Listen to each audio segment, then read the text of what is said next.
tsiky tsy teny hoe izy no ambadika reny fanapa-kevitry ny asesereny matony androm-panjakana iray napetraka na joro dia hoaro no andro fiarovana ny tsy fanarandalana fa indrindrandrindra ny fanarahana ny lalam-panorenana. Miala tsiny fa raha mijery ny tantara sika raha atao hoe nanomboka tamin'ny hetsika delestage hetsika ireo tanora izay mitombina araka ny teneny Andriamatoa Andry Rajoelina filohan'ny Repoblika dia lasa mivadika fanongana mpanjakana ary hitatsika voapirofo tsara any anaty raky tsara fa niteny mihitsy Andriamatoa Colonel Mikael fa aka ny fahefana izy ary maka ny fahefana izy nanao an'izany fanambarana izany izy tao amin'ny lampam-panjakana n'Ambotsotrohatra ka miala tsiny hoe raha ny fangalana fanjakana fanongana mpanjakana mitambasy sy ankery takizay no ahodina ho lasa manaja ny lalam-panorenana. Hatreto ary dia zao maro satria ny safidy ny vahoakana miaraka amin'ny Andriamatoa filohan'ny Repoblika nangina hatrizay tsy midika akorin'izay hoe manaiky ny zava-misy satria hita sy tsapa fa nanomboka voavita ny fianianana zany filoham-panjakana mpisolo-toerana vonjomaika zany nanomboka amin'izay ny raha-matahory ny fanenjehana an'ireo mpiara-mitolona mpiaradia fahatsiana ny fokotany terena manao passation ireo chef fokotany lasa raha matahora sy fanenjehana sy azalambo no mitondra ny firenena sy ny tsy fanarandalana ka tsy ekeny zany tsy izay ny atao hoe Madagasikara ilaitsika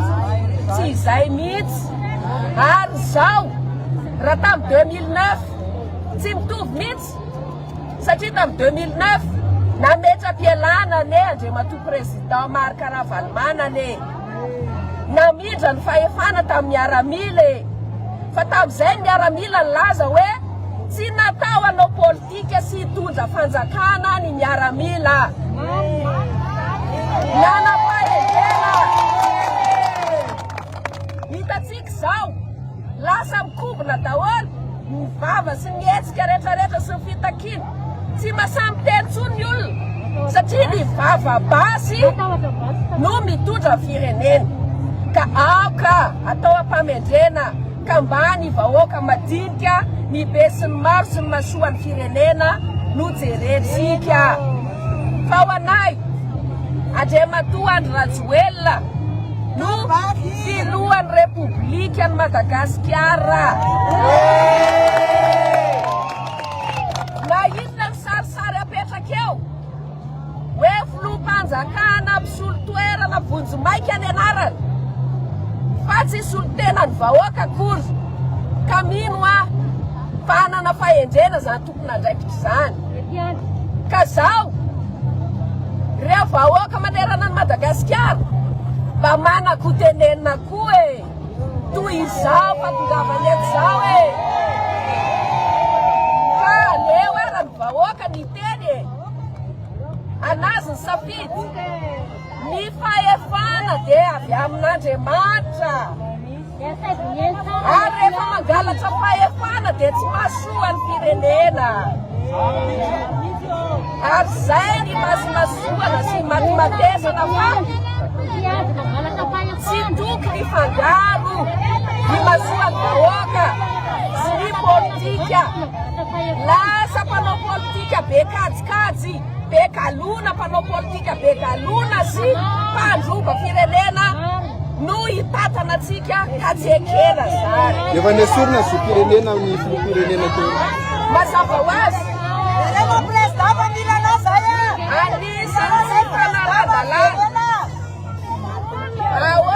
anisan'ny fanaran-dalàna mavarinana dia zao